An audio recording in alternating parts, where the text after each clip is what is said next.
Hello, my name is Rowan James, 36 years old, living in Louisville, Kentucky, where oak-lined streets echo with the sound of truck horns reverberating through working-class neighborhoods in the early morning. My life is far from glamorous, not at all like what was once expected of me. I'm a single father raising two young daughters, Lily, 10, with eyes so bright they seem to swallow the whole world, and Sophie, 6, who clings to my hand as if I'm her entire sky. They are everything I have, and I would do anything, no matter how exhausting, to keep their smiles radiant. Our home sits in a corner of an old, weathered neighborhood where peeling walls and the occasional wail of a fire truck siren wake us in the middle of the night. It's small, just big enough for a double bed, an old sofa I picked up at a flea market, and a corner dining table where my girls and I often eat strawberry jam sandwiches. Sophie's favorite. I don't have much, but I have Lily and Sophie, and that's enough to get me out of bed each day, even when my body feels so tired I can barely lift my feet. I work 2 jobs to keep this life from crumbling. By day, I'm a warehouse worker at a food processing plant where the air is thick with the smell of flour and machine oil. I haul heavy crates, sweat soaking through my shirt, trying to finish before the clock strikes 4 in the afternoon. After that, I drive an old delivery truck, making runs across the city until late at night. The work isn't easy, but it pays enough to buy milk, cover the rent, and occasionally get Lily a new book or Sophie a cheap doll from a discount store. Some nights I can't bear to leave my girls home alone. Lily, though only 10, is starting to understand the world, but she's still afraid of the dark and the strange noises in the neighborhood. Sophie, on the other hand, simply refuses to let me go. She'll sob uncontrollably if I step out the door without her trailing behind. So I bring them along, letting them sit in the back of the truck, wrapped in blankets and clutching pillows, sometimes falling asleep as I drive through pitch-black streets. Lily often stays awake, telling me stories about school, her literature teacher, or the classmate who made her laugh all day. Sophie softly hums children's songs, ones I'm not even sure where she learned. Those moments, exhausting as they are, always warm my heart. I tell myself that as long as I have my girls, I can endure anything. But I'm not always as strong as I'd like to be. Some nights, after the girls are fast asleep, I sit on the sofa, staring at a pile of bills on the table, feeling like the weight of the world is crushing my shoulders. I'm not always the perfect father. Once I yelled at Lily just for spilling a glass of milk, a small mistake that pushed me over the edge because of the stress. I hugged her right after, apologized, and seeing her tear-filled eyes, I promised myself I'd never let exhaustion get the better of me again. Life is tough and challenging as it is, but there's one truth. My background is anything but ordinary. I am Rowan James, the eldest son of the prestigious James family in Kentucky. My parents own a sprawling racehorse farm on the outskirts of Lexington and a string of properties across the state. My father, William James, is a stern man, always dressed in crisp suits, his voice booming as if he were born to command. My mother, Margaret, is the epitome of elegance, with her silk dresses and sharp gaze that can make anyone feel small if she chooses. They live for reputation, for the legacy of the James family, a name tied to thoroughbred horses and lavish parties. I was once part of that world, raised with the expectation that I'd take over the farm, marry a woman from high society, and keep the family name shining brightly. But I shattered those expectations when I met Amanda, 11 years ago. Amanda was a waitress. She worked at a small cafe near the farm, where I'd stop for a black coffee after writing sessions. She had nothing but a genuine smile and eyes as bright as autumn. Her family was poor. Her father a mechanic, her mother a school janitor. But to me, Amanda was everything. I loved the way she laughed, the way she shared little stories about the cafe's customers, and how she always found joy in the simplest things. My parents didn't accept her. They called her a poor girl, a gold digger trying to climb the social ladder through me. They said marrying Amanda would tarnish the family's reputation, that I was destroying my future. I tried to explain, begged them to see her through my eyes, but they wouldn't listen. In the end, I chose Amanda, despite everything.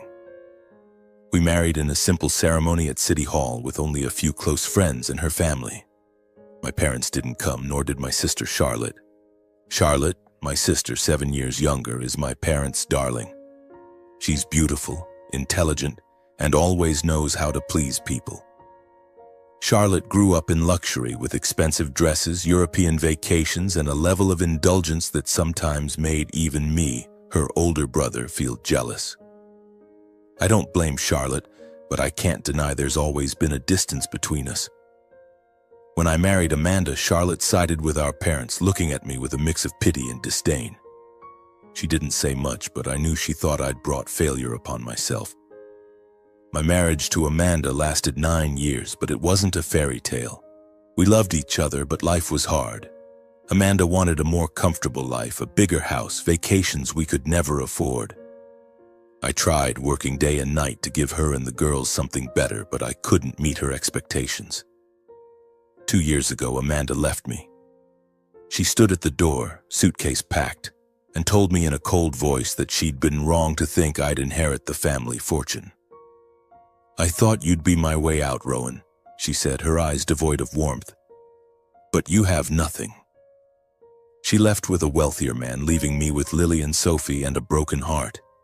In the days after she left, I fell apart and questioned everything. Did I do something wrong? Did I try hard enough to keep her? Was marrying her and leaving behind all the wealth, prestige, and power the right choice? But every time I look into Lily and Sophie's eyes, I know I can't let myself drown in sorrow. I have to stand tall for them. As for my parents and sister, they all but cut contact with me after I married Amanda 11 years ago. Occasionally, my mother sends a brief message asking about the girls, but I know it's out of obligation. They never invite me to major family events, never ask if I need help. I've made it on my own, and I'm proud of that. But I can't deny that at times I feel utterly exhausted and stuck. Then one afternoon, as I returned from the warehouse, weary and reeking of sweat, I saw a pristine white envelope slipped under the door. Inside was an invitation printed on thick, luxurious paper with shimmering gold filigree. It was for Charlotte's wedding to Henry Caldwell, the son of a family that owns Kentucky's largest hotel chain. The wedding would take place at a lavish hotel in Lexington, and I was invited, along with Lily and Sophie. I held the invitation, my fingers tracing the gilded letters, and felt a wave of emotion surge within me. I know I'm not truly welcome, but a part of me still hopes. Hopes that this could be a chance to mend things with my family, for Lily and Sophie to grow closer to their grandparents and Aunt Charlotte. But deep down, I know that's unlikely. I looked through the crack of the door where Lily and Sophie were playing with puzzles on the cramped bed, their laughter ringing out like a melody.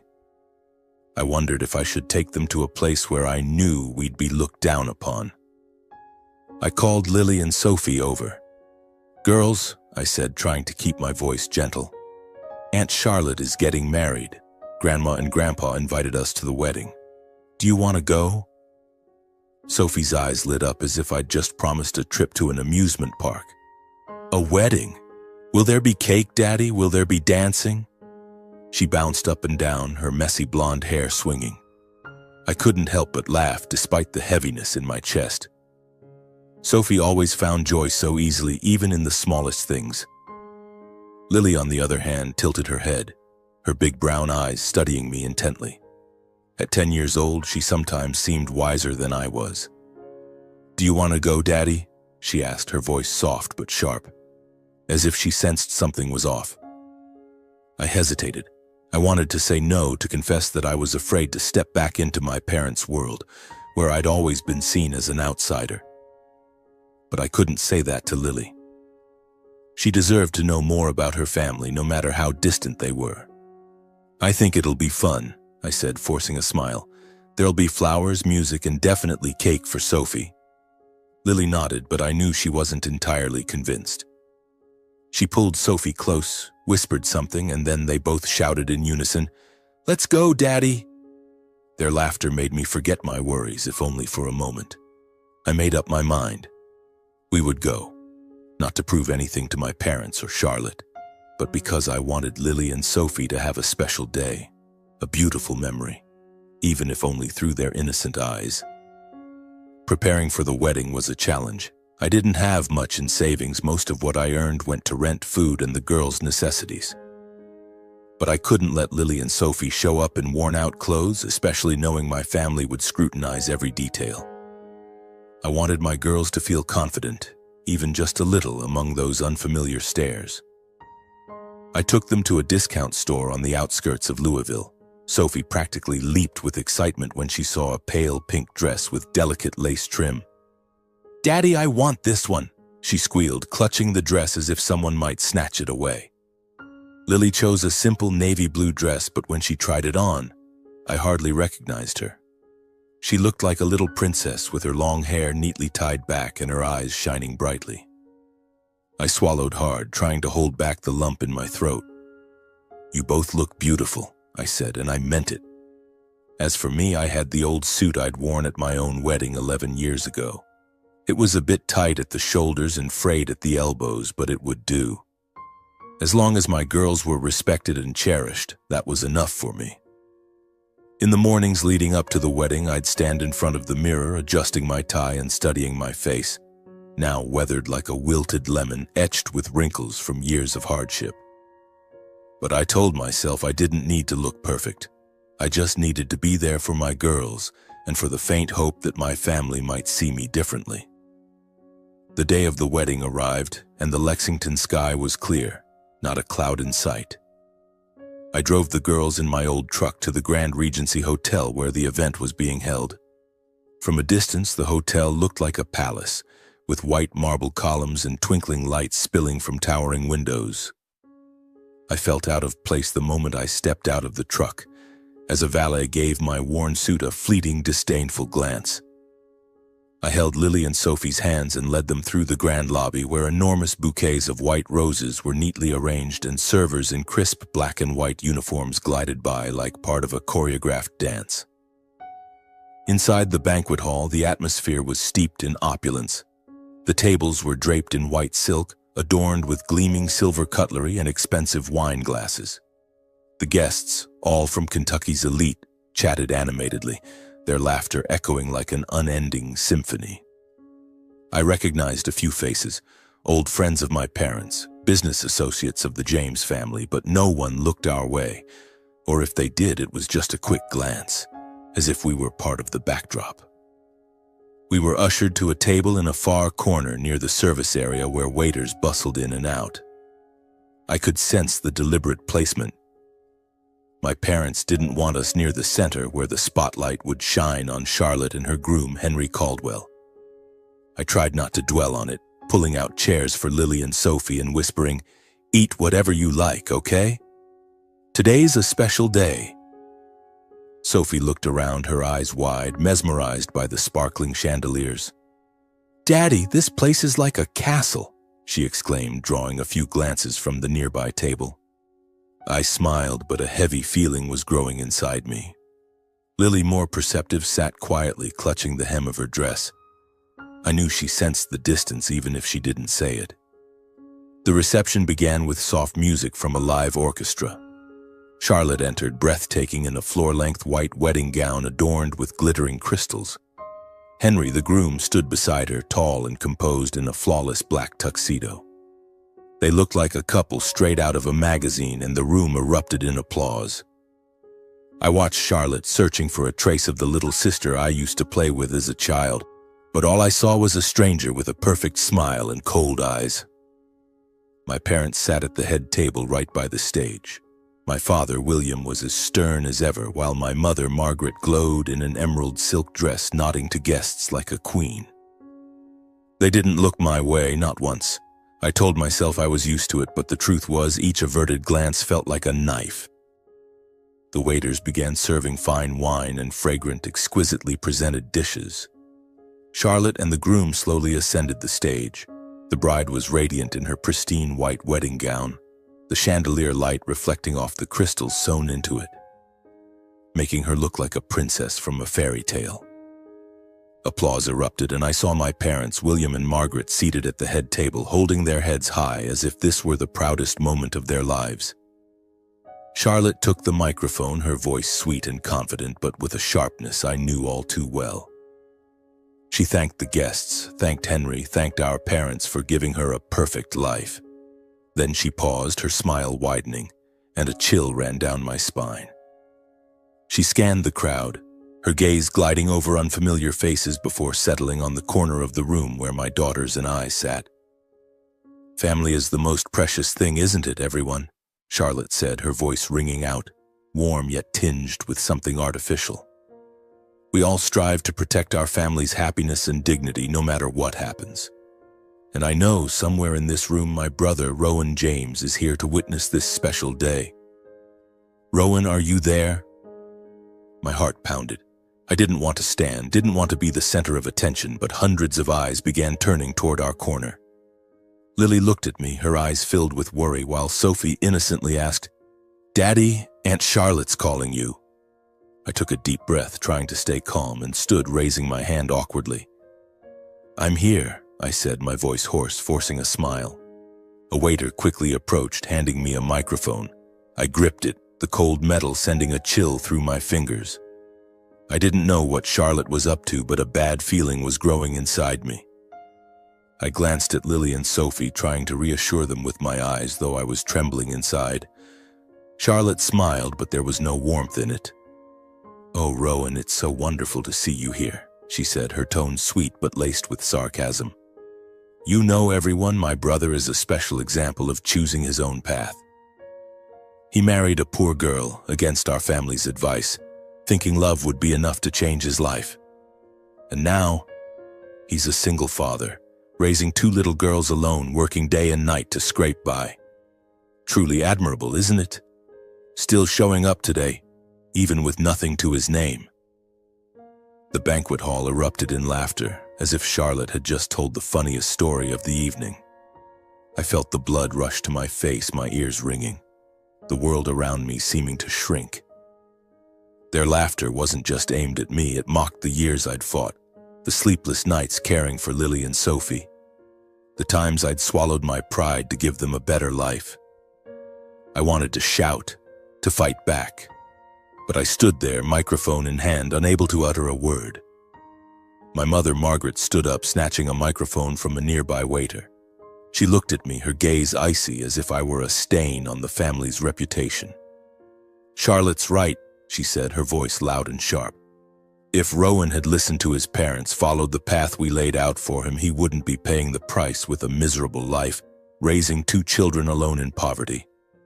Truly, he brought this suffering upon himself." The laughter swelled again, louder this time, like a blade slicing into my heart. I looked at Lily and Sophie, and my heart shattered. Sophie, with her innocent eyes, clutched my hand and whispered, "Daddy, why are they laughing at you?" Lily bowed her head, her shoulders trembling, and I knew she was holding back tears. I couldn't take it anymore. I set the microphone on the table, took my girls' hands, and whispered, "Let's go, girls. We don't need to be here." But before I could pull their chairs out, Lily grabbed the microphone from the table. My little girl, small in her navy blue dress, stood tall, her small hands gripping the microphone tightly, her trembling but resolute voice echoing through the hall. "Uncle Henry, the baby in Aunt Charlotte's belly isn't yours. I heard her crying and telling Grandma and Grandpa that it's someone else's." Time seemed to stop. The banquet hall fell silent, save for the faint strains of a violin from the live orchestra. I stared at Lily, stunned, unable to believe what she'd just said. Sophie clung to my arm, whispering, "What's Lily saying, Daddy?" Henry, standing on the stage next to Charlotte, went pale, turning to his bride with a look of shock and pain. Charlotte, radiant just moments ago, now stammered, her face ashen. "Lily, what are you saying? Don't make things up," she shouted, but her voice trembled, lacking conviction. The guests began to murmur, whispers spreading like ripples on water. My father, William, shot to his feet, his face red with fury. "Lily, you're a naughty child. Who taught you to lie like that?" he bellowed, but his voice couldn't drown out the skeptical glances from the crowd. I looked at my mother. She stood frozen like a statue. Her face was pale, beads of sweat forming on her forehead, smudging her makeup. Lily, though small, still gripped the microphone, her voice ringing out again, steadier this time. I'm not lying. That day at Grandma and Grandpa's house, I was playing in the hallway and heard Aunt Charlotte crying in her room. She told them the baby was someone else's, not Uncle Henry's. They told her she had to hide it, to marry him, to protect the family's reputation. My heart pounded as if it might burst. I remembered the family dinner a few weeks ago when I'd brought the girls to my parents' house. It was one of the rare times they'd invited us. The main topic that evening had been Charlotte's upcoming wedding to Henry. After dinner, I helped the maid clear the table while my parents and Charlotte went to a private room to talk. Lily must have been playing nearby and overheard their conversation. I was stunned, not only because I'd had no idea about this secret, but because my daughter had the courage to speak such a shocking truth in front of hundreds of people. Perhaps she wanted to protect me, to defend my dignity. After Lily finished speaking, Henry, the groom, made his first move. With the calm and refined demeanor of a well-educated heir, he slowly stepped down from the stage, walked toward our table, and knelt to meet Lily at eye level. "Are you sure, Lily?" he asked, his voice low but not angry, as if he were trying to stay composed amidst a storm. Lily nodded, her eyes welling up but resolute. "I don't want people to laugh at Daddy anymore. I wanted to tell the truth." "Thank you, Lily," Henry said, his voice steady but with a faint tremble, as if he were holding back a wave of emotions. "You're very brave." He stood up and turned to look at Charlotte, who had collapsed onto the floor of the stage, her pristine white wedding gown now crumpled around her like a symbol of her downfall. Charlotte sobbed, her hands covering her face, but I saw her shaking her head as if trying to deny everything. "Henry, you have to believe me," she cried, her voice breaking, but her words were drowned out by the growing murmurs of the crowd. Henry didn't respond. He just looked at her, his gaze cold, devoid of the warmth of a man about to become a husband. Then he turned to the event organizers, his voice calm but sharp as a blade. "Pause the reception.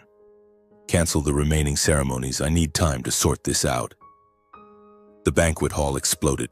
The murmurs turned into louder voices, questions, criticisms, and even soft chuckles from those who couldn't believe what had just unfolded. The guests, Kentucky's elite in their expensive suits and evening gowns, lost their composure, turning to one another to gossip. A few stood as if to leave, but most remained glued to the scene on the stage, where Charlotte was unraveling and my parents were scrambling to salvage the situation. My father, William, stormed onto the stage, his face red, his hands trembling with rage. "This is an outrage," he shouted, pointing at Lily and me. "Rowan, you've let your daughter lie to ruin your sister's big day. What do you think you're doing?" My mother, Margaret, rushed to the stage, hurrying to Charlotte's side, wrapping her arms around her sobbing princess. Then she turned to me, her eyes sharp as knives. "Rowan, what have you done to this family? You and that girl have destroyed everything." I wanted to respond, to shout that I hadn't done anything wrong, that I'd only come here with a faint hope of reconciliation. But I said nothing. I just held Lily and Sophie's hands tightly, feeling the warmth of their small fingers. I looked into Lily's eyes and saw a fire I'd never seen before, a resilience I wished I'd had at her age. I didn't need to answer my parents or Charlotte. Lily had done that for me. As I prepared to lead my girls out, another voice rang out from the head table where the groom's family sat. It was Mr. Caldwell, Henry's father, a tall man with salt and pepper hair and a voice that boomed like thunder. "William, Margaret," he said, standing, his cold gaze sweeping across the stage. "I think your family owes us an explanation. If what this little girl said is true, this isn't just an insult to Henry. It's an insult to our entire family." The murmurs in the banquet hall grew louder. A few relatives from my family, my parents' cousins, stood up trying to say something to defuse the situation. "It's probably just a misunderstanding," Aunt Kathy, my mother's sister, chimed in. "Lily's just a child. She must be confused." But their explanations were quickly drowned out by pointed questions from the groom's side. A woman, likely Henry's sister, stood and pointed at Charlotte. "She's pregnant with another man's child and still planned to marry my brother? Did you think our family was a joke?" The hall descended into chaos. Some guests shouted, demanding answers. Others whispered to each other, their eyes full of suspicion and curiosity. An older man, probably a friend of my father's, tried to stand and say something, but his voice was lost in the noise. Charlotte, no longer the radiant princess, sat crumpled on the stage, sobbing, trying to grab Henry as he walked past. "Henry, please," she begged, her voice breaking. "I can explain, don't go." But Henry didn't look back. He paused for a moment, giving Charlotte a look of profound disappointment, then quietly walked out of the banquet hall. The heavy doors closed behind him, leaving a suffocating silence, as if the entire world had just shattered. I stood there amidst the chaos, feeling like I didn't belong. But this time I didn't feel small or out of place. I looked down at Lily, still clutching the microphone, her face flushed but her eyes unwavering. Sophie, though not fully understanding what was happening, hugged me tightly and whispered, "Daddy, can we go home?" "Yes, sweetheart," I said, my voice hoarse. I took my girls' hands and led them away from the table, past the curious stares and whispers. As we stepped into the lobby, I caught sight of Henry standing outside, lost in thought, staring into the distance. Then he turned to us. His gaze wasn't the pity or contempt I was used to from my family, but a quiet respect. He gave a slight nod, as if to say he understood that he saw my worth, even if only through Lily's actions. As we walked to the parking lot, the chaos continued behind us. I heard my mother shouting, trying to defend Charlotte, and my father barking at someone. My family's relatives were attempting to explain things to the guests, but no one was really listening. The James family, with all their prestige and glamour, was crumbling under the scrutiny of hundreds of eyes. I drove back to Louisville in silence, with only the faint sound of an old country song playing on the radio. Lily and Sophie sat in the back, Sophie fast asleep with her head resting on her sister's shoulder. Lily stared out the window, her hands clasped tightly in her lap, as if lost in deep thought. I wanted to say something, to thank her, to ask if she was okay, but I didn't know where to begin. "Lily," I finally said, my voice soft, "you didn't have to do that. You didn't have to stand up for me." Lily turned to me, her eyes shining under the streetlights. "I wanted to, Daddy," she said firmly. "I didn't want them to laugh at you anymore. I know how hard you work and you're the best dad. I just wanted them to see that." I swallowed hard, my throat tightening. "You made me so proud," I said, and I meant it. "But you don't need to worry about me. I'm okay." Lily smiled, a small but meaningful smile. "I know, but I wanted you to know that I'm okay too. And I'll always protect you, just like you protect me and Sophie." I didn't say anything more. I just gripped the steering wheel, trying to hold back tears. I didn't leave the reception feeling triumphant, as if I'd defeated my family or proven something. Instead, I felt a newfound confidence, a certainty that I didn't need my parents' or Charlotte's approval to know my worth. Lily, with her courage, had shown me that. She didn't just protect me. She reminded me that I'd raised my girls right, that love and honesty were what truly mattered. When we got back to our small apartment in Louisville, I carried Sophie to bed and tucked her in. Lily sat on the sofa hugging a pillow, and I sat beside her. "Do you want to tell me what happened?" I asked. "What you overheard at Grandma and Grandpa's?" Lily nodded, her voice soft but clear. "That day when we visited their house, I was playing in the hallway. I heard Aunt Charlotte crying in her room. She told Grandma and Grandpa that she was pregnant, but it wasn't with Uncle Henry. She said it was with another man, someone she'd met before. They told her she had to hide it, that Uncle Henry couldn't know because if he did, the family would lose everything." I listened, feeling a mix of anger and sadness. Anger that my parents chose reputation over truth, sadness for Charlotte, who, despite hurting me, was still my sister. But above all, I was proud of Lily for choosing to stand up for what was right, even at just 10 years old. "You did so well, Lily," I said, pulling her into a hug. "I'm so proud of you."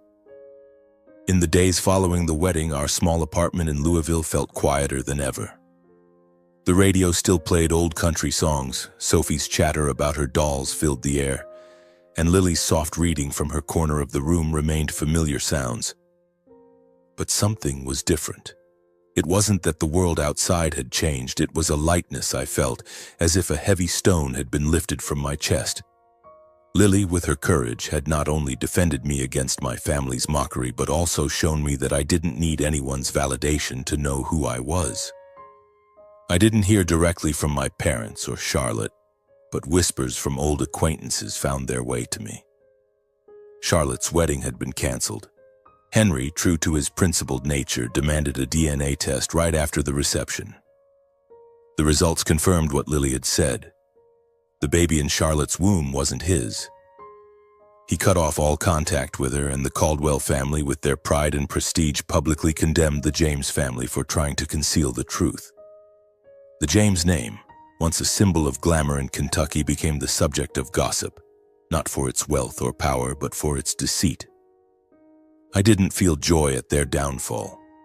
They were still my family, however distant, but I also didn't feel guilt. I'd spent too many years trying to reconcile, hoping one day my parents would see me differently. Now I realized I didn't need that anymore. I had Lily and Sophie, and that was all that mattered. One morning, about a week after the wedding, I was preparing breakfast, toast with strawberry jam for Sophie, black coffee for me, when the doorbell rang. I wiped my hands on my apron, opened the door, and saw my mother, Margaret, standing there with Charlotte. My mother still carried her regal air, but her eyes were weary and the lines on her face seemed deeper. Charlotte, in stark contrast, looked like a shadow of herself. Her golden hair was disheveled and her eyes were swollen from crying. I stood still, unsure of what to say, gripping the doorknob to steady myself. "Rowan," my mother said, her voice sharp but trembling slightly. "What have you done to this family? You and that girl, Lily, have destroyed everything. Our reputation, Charlotte's future, all gone because of that child's mouth." Charlotte stepped forward, pointing at me, her voice breaking with anger and pain. "Who do you think you are, Rowan? You let her say those things in front of everyone. Do you know what I've lost? Henry won't even look at me. This is all your fault and hers." I felt the blood rush to my face, but this time I didn't stay silent. I looked straight into Charlotte's eyes, then at my mother, my voice calm but firm. "No, Charlotte, it's not me or Lily who destroyed anything. You chose to lie. You and Dad chose to hide the truth to protect the reputation you value above everything else. Lily only spoke the truth, and I'm proud of her for it." My mother's jaw dropped, as if she couldn't believe I dared to talk back. "How dare you speak to me like that?" she shouted. "You who abandoned this family to chase after a worthless girl, only to be left behind and live like this? You think you're noble." I took a deep breath, feeling the anger but also a newfound confidence. "Mom, I've lived for my daughters, for Lily and Sophie. I don't need you or anyone else to tell me who I am. I don't regret choosing Amanda, and I certainly don't regret raising my girls, to be honest. If you and Charlotte think reputation matters more than truth, that's your choice, not mine." Charlotte burst into tears, turning away, unable to respond. My mother stared at me, her eyes blazing with anger but also a hint of helplessness. She turned, pulling Charlotte with her, and left without another word. As the door closed, I felt like a chapter of my life closed with it. I didn't know if I'd see them again, but for the first time I wasn't afraid of that distance. I'd chosen my path, and I knew it was the right one. A few days later, as I drove Lily and Sophie to the grocery store, my phone buzzed incessantly. I'm not one to check social media often, but when I stopped at a red light, I saw dozens of notifications from strangers. An old high school friend sent me a link, and when I opened it, I could hardly believe my eyes. It was a video from Charlotte's wedding recorded by a guest. It captured the moment Lily grabbed the microphone, her trembling but resolute voice ringing out, exposing Charlotte's secret to the entire hall. Someone had posted it online, and it had gone viral across Kentucky with thousands of shares and comments. I read through the comments, my heart beating faster with each one. This father raised an incredible girl. Her courage is astonishing. Rowan James is a respectable dad. Despite his struggles, he raised honest and strong children. This girl is a gem. The James family should be ashamed for looking down on them. My throat tightened. I wasn't used to praise, especially not on social media where words are often fleeting. But these comments weren't just praise, they were validation, encouragement from strangers who knew nothing about me beyond that moment with Lily. I turned to look at her, sitting in the back, reading an old book I'd bought her from a discount bookstore. "Lily," I said, my voice hoarse, "people are talking about you online." Lily looked up, her big eyes wide with surprise. "Talking about what, Daddy?" I handed her the phone, and as she read the comments, her face flushed. "Daddy, they're calling you a great dad," she said, smiling. "I told you, you're the best dad ever." Sophie, overhearing us, chimed in. "I want to be on the internet too." I laughed, pulling her into a hug. "You don't need to, Sophie. You and your sister have already made me so proud." The video didn't just bring praise. In the weeks that followed, amazing things started happening. A local charity reached out, offering financial support to help us cover living expenses. A Louisville trucking company offered me a job with better pay and more flexible hours so I could spend more time with Lily and Sophie. Even a few kind strangers sent gifts to our home. Books for Lily, toys for Sophie, and handwritten cards filled with encouragement. One letter from an elderly woman in Lexington touched me the most. "Thank you for raising a girl like Lily. She reminds me that honesty still matters in this world." Our life became easier. I no longer had to juggle 2 jobs or stay up all night worrying about bills. We still lived simply. Our apartment still had cracked walls and worn furniture, but it no longer felt heavy. In the evenings, the girls and I would sit together on the sofa, eating cookies and watching cartoons. Sophie loved Frozen best, while Lily always picked Matilda, saying she wanted to be smart and strong like the main character.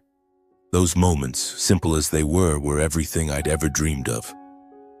My girls were growing up not just in their thoughts, but in the way they talked about bigger things. One evening, as we munched on cookies, Lily suddenly asked, "Daddy, why is honesty so important? Is telling the truth always good?" I thought for a moment, trying to find a simple yet meaningful explanation. "Honesty is like a lantern, Lily," I said. "It can be scary because it lights up things you don't want to see. But it also helps you find your way, helps you know where you're going. You did the right thing by telling the truth at the wedding. You didn't just protect me, you protected yourself because you chose to be honest." Lily nodded, her eyes shining. "I want to grow up strong like you, Daddy," she said. "You never give up no matter how hard things get. I want to be like that." I smiled, pulling her close. "You're already stronger than me, Lily." Sophie, though younger, started following her sister's lead. Once, when I saw her stand up and apologize to her teacher for spilling a friend's pencil case, I realized Lily's honesty and courage were rubbing off, even on her little sister. One weekend, I decided to keep a promise I'd put off for too long. I drove our old truck with Lily and Sophie in tow to Kentucky Kingdom and Hurricane Bay, the amusement park they'd dreamed of visiting since they were tiny. I'd saved a small amount from my new job, and I wanted them to have a truly special day. As we entered the park, Lily and Sophie's laughter rang out like music. Sophie squealed at the sight of the roller coaster, while Lily tugged my hand toward the water play area, where fountains sprayed under the sunlight.